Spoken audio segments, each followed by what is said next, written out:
العالمین والعاقبۃ للمتقین والصلاۃ والسلام علی سید الانبیاء والمرسلین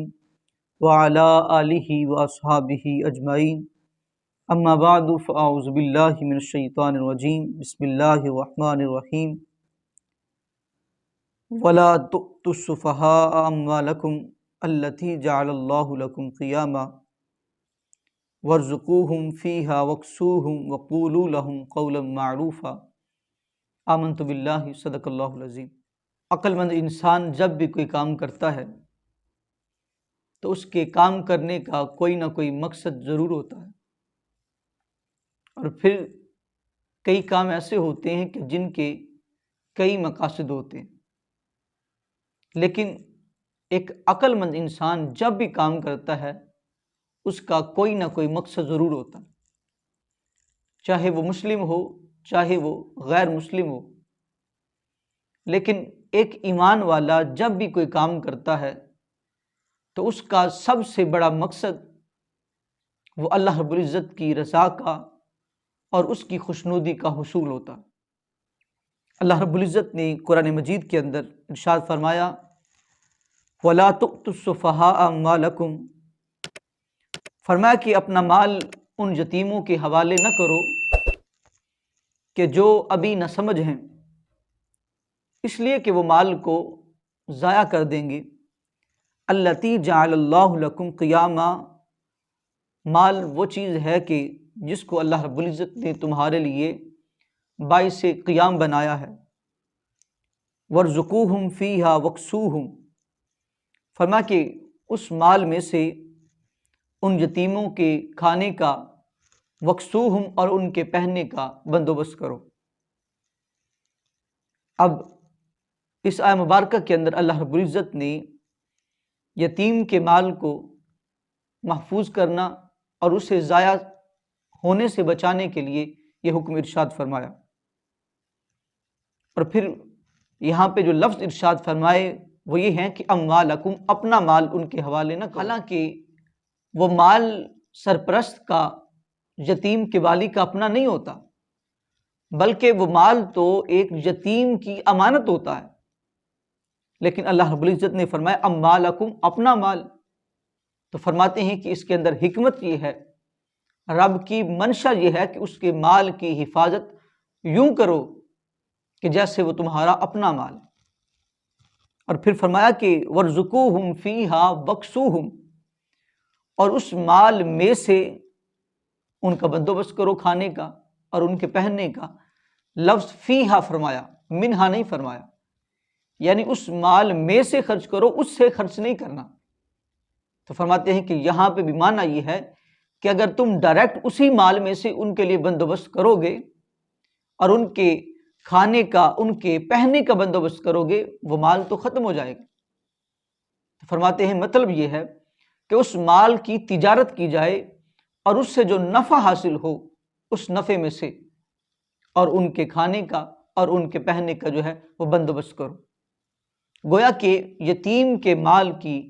حفاظت کرنا، اسے ضائع ہونے سے بچانا، یہ اللہ رب العزت کی رضا ہے، اور جو بندہ اس کام کو کرتا ہے وہ اللہ رب العزت کی رضا کو حاصل کر لیتا ہے، اور یہ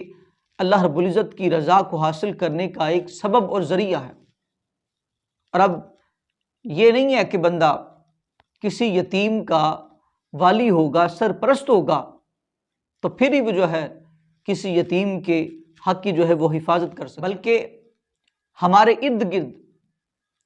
اور ہمارے رشتہ داروں کے اندر کوئی بھی کہیں پہ بھی جو ہے وہ یتیم ہو تو اس کے مال کی حفاظت کرنا، یہ اللہ رب العزت کی رضا کا جو ہے وہ ایک سبب اور ذریعہ ہے۔ اس کی مثال جو ہے وہ قرآن مجید کے اندر ہمیں ملتی ہے کہ حضرت موسیٰ علیہ السلام اور حضرت خضر علیہ السلام ساتھ سفر کر رہے تھے، ان کا گزر ایک بستی سے ہوا۔ قرآن مجید کے اندر یوں بیان کیا گیا کہ فانطلقا حتی اذا اتیا اہل قریۃ استطعما اہلہا فابوا ان یضیفوہما، کہا کہ جب اس بستی سے ان دونوں کا گزر ہوا تو اس بستی والوں سے انہوں نے کھانا طلب کیا، لیکن انہوں نے ان دونوں کی ضیافت کرنے سے انکار کر دیا۔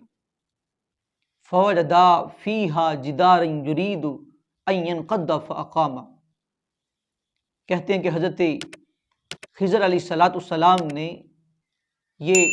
علم لدنی سے دیکھا کہ ایک دیوار ہے کہ جس کے نیچے ایک یتیم کا مال ہے کہ جو ان کے والد نے رکھا ہے کہ جب یہ بلوغت کی عمر کو پہنچ جائیں گے تو یہاں سے یہ اپنا مال جو ہے وہ حاصل کر لیں گے، لیکن وہ دیوار وقت سے پہلے جو ہے وہ گر رہی تھی، اور اگر یہ گر جائے تو ان یتیموں کے مال کو جو ہے وہ لوگ جو ہے وہ حاصل کر لیں، اور یوں یہ یتیم جو ہیں اپنے مال سے محروم ہو جائیں گے۔ تو فرماتے ہیں کہ فاقامہ، انہوں نے اپنے ہاتھ کی مدد سے اس دیوار کو درست فرما دیا۔ حضرت موسیٰ علیہ السلام بولے قال لو شئت لاتخذت علیہ اجرا، کہ اگر آپ چاہتے تو ان سے اجرت طلب کر سکتے تھے، لیکن حضرت خضر علیہ السلام نے اجرت کے لیے تو کیا ہی نہیں تھا،